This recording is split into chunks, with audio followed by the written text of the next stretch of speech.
Hey, you think you're playing Luna Snow, right? Well, you're probably missing at least 3 game-changing tips.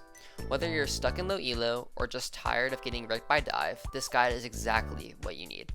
If you're wondering who I am, I'm Cooper, or better known as Coopertastic, a professional player for FlyQuest that has peaked rank 1 in Season 0, Season 1.5, and Season 2. And I have amassed over 70 hours on Luna. So don't worry, you have come to the right place. So make sure to stick around because by the end of this video, you'll be slaying like Luna on the dance floor.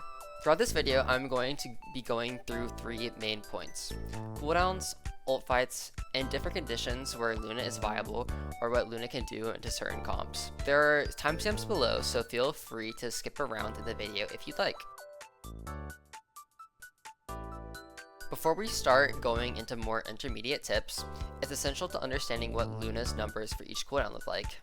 To begin, Luna's primary fire does 20 damage or healing for each bullet she hits, which totals to 60 damage or healing if all 3 shots are hit. Since you are able to headshot enemies, it actually grants a lot of kill potential to Luna.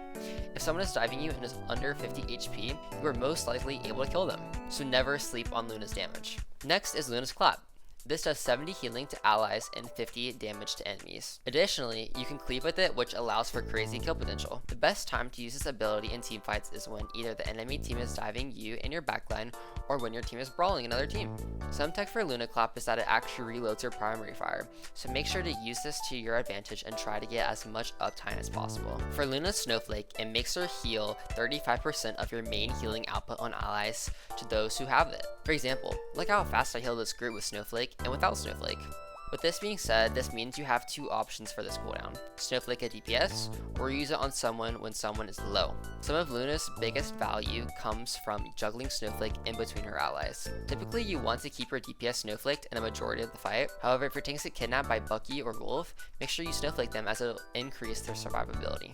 A really unique part of Luna's kit is that she has an extremely helpful passive with Iron Fist. With the simple press of C, you instantly gain 75 HP and heal over time for around 3 seconds. This team up is especially useful against Spider-Man dive because you can fully disable his dive and even his ultimate. Against all other dive characters, you typically want to use the team up when you go under half HP. Lastly is her ult, Fate of Both Worlds. This is by far the most important part of her kit as you have 200 feeling per second and can damage his people by 40%. When using her ult, there are 2 options available. Use it defensively against an ult like Psylocke or Hela, or use it to maintain space against another enemy support ult. Ult timings is extremely crucial with Luna Snow.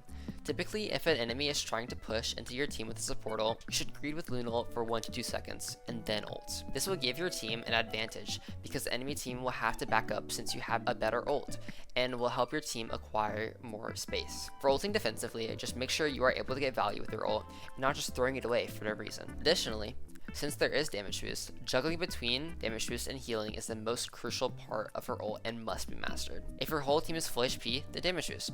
Damage boosting ults is also extremely crucial.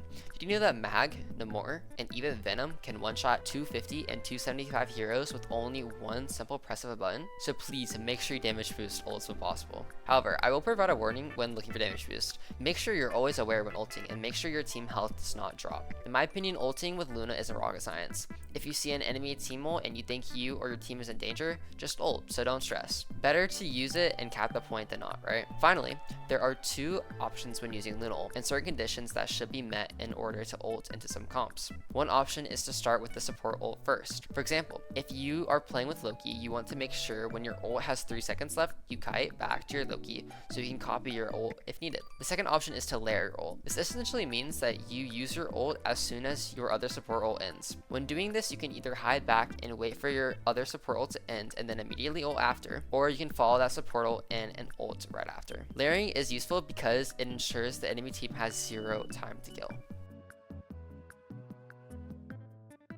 Luna is a very strong hero that is almost always viable no matter the enemy team comp or yours, so no worries there. However, some comps may feel difficult to play into, such as Dive against annoying Spider-Man or even Jeff. Against Dive, there are 2 options to playing Luna. You can either be the bait and have your other support pocket you while you get dove, or the other way around. The most important thing is that support that is being targeted for the dive must be pocketing their team while being healed. That being said, if both supports are being dive, just peel both. Against all team comps, it is essential for Luna to use her clap mid-fight. Sometimes it may be difficult to tell when that is. However, if your team is walking up and taking lots of damage, it's most likely better to use that cooldown than not. Overall, Luna is mainly down to aim and tracking. The more shots you hit, the more impact you have. With all that being said, using cooldowns and key points in the fight is essential to having the most amount of impact. The best advice I can give you is to understand what points in your gameplay are incorrect and how to improve them. What I like to say to people I coach is if you can't explain why a play is good, then it probably isn't a good one. Anyway, I hope you all enjoyed this video and found it helpful. If you have any questions, please comment them down below or ask me live on Twitch. Thank you all for watching, and I hope you have a wonderful day.